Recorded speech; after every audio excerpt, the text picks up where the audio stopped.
被誉为喜剧丧尸片的成功典范，轻松又好玩，不看到最后绝对猜不到结局。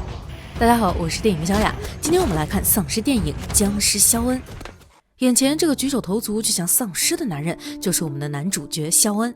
年近30，一事无成，工作上手下的年轻职员完全不把肖恩看在眼里，爱情上和女友丽兹的感情也亮起了红灯。最终在丧尸爆发的第一天，肖恩惨遭抛弃。下着滂沱大雨的晚上，肖恩来到酒吧和好基友艾德借酒消愁。离开时，两人都已经上头。注意看身后电话亭旁边的那对情侣，这哪里是撒狗粮，女人分明已经尸变，在狂啃男友的脖子。然而这一关键信息却被两人自动屏蔽。两人边走边唱，之后又碰到一个走路摇摇晃晃的丧尸，以为对方是个酒鬼，两人非但不害怕，反而玩起了双人 B-box。 回到住处，接着奏乐，接着舞。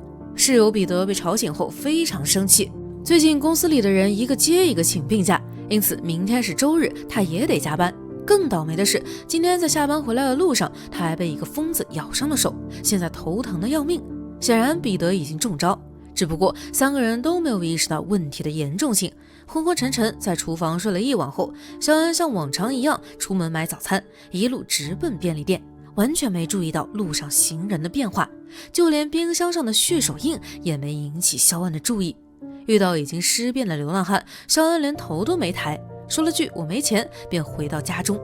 肖恩一边喝啤酒一边看电视，各大新闻已经在播报灾变情况，结果一到关键词，肖恩就换台，愣是没听到重点。看着看着，艾德告诉他后院来了个年轻妹子，要不去看看。肖恩一听立马来劲，可喊了大半天，妹子始终背对着两人，毫无反应。艾德捡起一颗小石子扔了过去，妹子终于回头，迷离的小眼神多少有点不对劲，可这两货还是没看出来，以为妹子也是喝醉了。下一秒，妹子将肖恩扑倒在地。见状，艾德赶紧回屋。你以为他是去拿武器了，并不是。艾德拿回相机，对着肖恩和妹子拍了起来。完事后，艾德将女人拉开，这时他才看清女人的眼睛，好像和正常人不一样。妹子还想纠缠下去，肖恩使劲一推，女人的身体被地上的钢管扎了个透心凉。没等两人反应过来，不可思议的一幕发生，女人竟缓缓站了起来。肖恩和艾德吓得目瞪口呆，也终于后知后觉，意识到眼前的女人其实是个丧尸。刚准备回屋，又遇到了尸变的邻居大块头，好在有惊无险。肖恩想打电话报警，可是根本打不通。之后两人从新闻上得知，丧尸危机大爆发，整座城市的交通已经彻底瘫痪。相关部门叮嘱居民待在家中，关好门窗，没事千万别出门。谁知话音刚落，一只独臂丧尸便从大门光明正大走了进来。混乱中，艾德用烟灰缸解决了丧尸。两人很纠结，到底要不要留在家里。这时院子里的两只丧尸蠢蠢欲动。关键时刻，电视上的新闻开始划重点，要想消灭丧尸，必须砍掉他们的脑袋或者摧毁脑部。于是两人找来一篮子能用的工具，对着丧尸一通乱扔。可惜一通操作猛如虎，一看颤绩250。之后他们又找来一堆唱片，艾德负责扔，肖恩负责纠结，毕竟这些都是他的珍藏。眼看丧尸越来越近，两人才从仓库拿来更趁手的兵器，这回总算拍死了丧尸。劳动完后，两人坐到沙发上好好休息，补充体力。新闻上说，感染丧尸病毒的人不仅会头疼，还会变得更有攻击性。一旦身边的人出现这些症状，必须立刻将他们隔离起来。听到这儿，肖恩和艾德终于想起彼得。昨晚他不是说头疼吗？而且从早上到现在他都没出现过。两人迟迟不敢上楼查看，最后干脆自我洗脑，彼得一定是起早上班去了。就在这时，肖恩接到老妈芭芭拉打来的电话，得知继父菲利普不小心被丧尸咬伤，这下必须要出门一趟了。为了拯救老妈，肖恩的脑海中闪现一套完美计划，开着彼得的车去老妈家，敲死菲利普之后再去丽兹家，大家在一起喝喝茶，吃吃小点心，一直苟到丧尸危机解除为止。但艾德貌似对结果有些不满意，他必须要到有酒的地方。于是肖恩立马改变计划，前面几步没有变，只是最后 happy 的地方从丽兹家变成了两人常去的曼彻斯特酒吧。出发前，肖恩来到卫生间，却发现浴帘后面有个人影，掀开一看，吓尿了，竟然是尸变的彼得。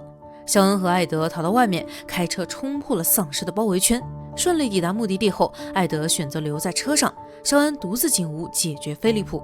可计划赶不上变化，见到继父时，他还没有尸变，这要怎么下手啊？菲利普不走，芭芭拉哪里也不去。没办法，肖恩只好带着继父一起上路。结果刚出门就傻了眼，艾德这货为了能开一回菲利普的豪车，竟然故意使坏，撞坏了彼得的车。就在四人准备上车时，一波丧尸突然出现，菲利普又不幸的中招了，肩膀被丧尸咬得血肉模糊。这下距离尸变又近了一步。艾德一顿飙车，带着大家来到丽兹的住处。好不容易解决到门口的丧尸，肖恩才发现除了丽兹，他的2个室友大卫和小戴也在，还能怎么办呢？只能全部带走。艾德猛踩油门，一路横冲直撞。途中，肖恩还不忘向大家解释为什么要去酒吧，因为那里有厚重的大门，或许能挡住丧尸。说话间，菲利普面如土色，向来严厉的他终于在死前向肖恩吐露心声。菲利普的话让肖恩流下了感动的泪水。冷静过后，他让艾德把车停在路边。都什么时候了，艾德还不忘来个漂流炫技。车刚停稳，菲利普双眼发白，原地尸变。大家连忙下车，将菲利普关在车厢中。可芭芭拉在离开时不小心打开了车上的音响，欢快的音乐声把周围的丧尸全部吸引过来。敌众我寡，硬刚肯定打不过，于是6人决定抄小道前往酒吧。没走多远，他们遇到另一支逃生小队。听闻肖恩他们要去曼彻斯特酒吧，领头的女人只说了句祝你好运，便带着队友们朝着相反的方向离开。没猜错的话，酒吧那里肯定不安全了。虽然肖恩带大家走的是捷径，但是过程并不容易。途中，芭芭拉经过朋友老王家的院子，本想打个招呼，却发现老王已经变成丧尸。察觉老妈掉队，肖恩一个弹射翻过围墙，结果却被丧尸盯上，打作一团。最后在大家的帮助下，肖恩成功将丧尸钉死在树干上。安全起见，肖恩站到高处确认酒吧是否安全。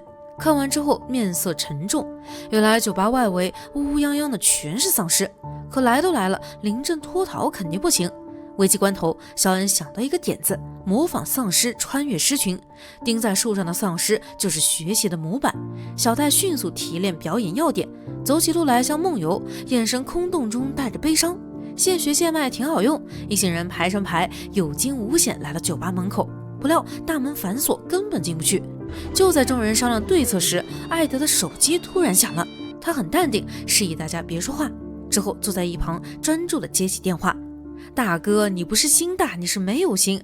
肖恩看不下去，一把打掉艾德的手机，然后又甩了几个大逼斗，不够解恨，于是又骂了艾德几句。等到完事儿，肖恩才意识到他们已经被丧尸围得水泄不通。果然有卧龙的地方必有雏凤，你和艾德都是猪队友，此地不宜久留。大卫甩飞垃圾桶，砸碎酒吧的玻璃窗。为了掩护大家进去，肖恩跳到狮群面前充当诱饵，把丧尸引到街道的另一边。很快，除了肖恩，其余5人顺利进入酒吧。眼看20分钟过去，肖恩始终没有回来。大卫认为他肯定领了盒饭，建议赶紧把碎掉的玻璃窗封死，结果遭到所有人的反对。万一小恩还活着呢？争执之际，肖恩全身而退，出现在众人面前。按照肖恩之前的计划，进入酒吧是最后一步，接下来大家要做的就是该吃吃该喝喝，等到危机过去就行了。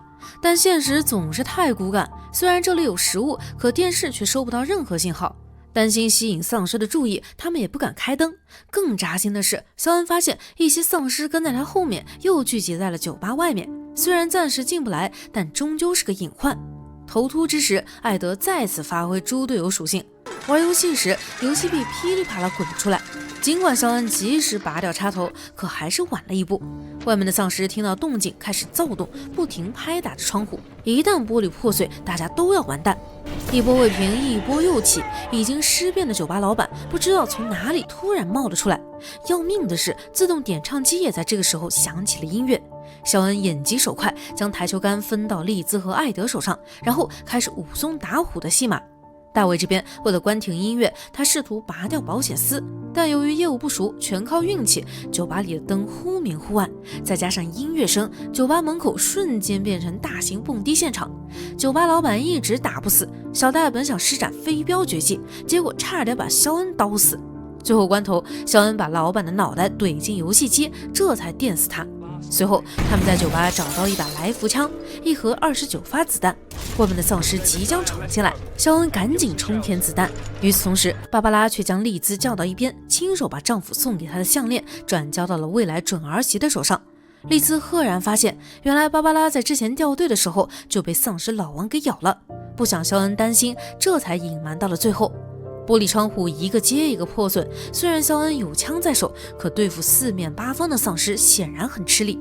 得知老妈病不久矣，肖恩再也没有杀敌的心情，来福枪兜兜转转跑到大卫身上，他毫不犹豫要在尸变之前送走芭芭拉，结果肖恩死活不同意，为此场面一度十分混乱。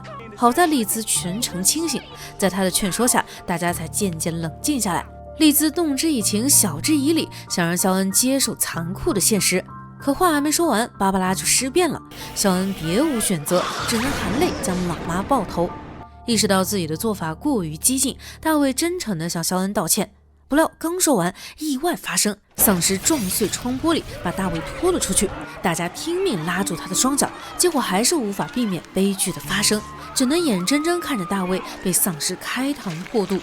男友的惨死让小戴彻底失去理智，他不顾他人死活，直接把门打开，要和丧尸拼个你死我活。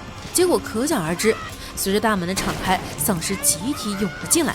肖恩和丽兹连忙投入战斗，艾德好不容易利用酒瓶造好了燃烧弹，可还没来得及扔出去，就惨遭丧尸的袭击。丧尸越来越多，肖恩和丽兹只能躲进吧台。听到呼喊声，艾德也躲了进来。肖恩点燃吧台，利用火焰暂时形成了一道安全屏障。艾德告诉肖恩，酒吧有个地下室，那里有升降装置，能通往外面的街道。艾德知道自己活不成了，不想当累赘，于是劝说肖恩和丽兹赶紧离开。肖恩把枪留给了艾德，做完最后的告别，带着丽兹来到了地面上。然而这里的情况同样严峻，就在两人决定杀出一条血路时，一辆军车开了过来。原来是军方派出的清理小队，他们火力全开，消灭了路面上的丧尸。故事最后，肖恩和丽兹破镜重圆，一场持续6个月的丧尸危机终于落下帷幕，人类再次占据地球的主导权。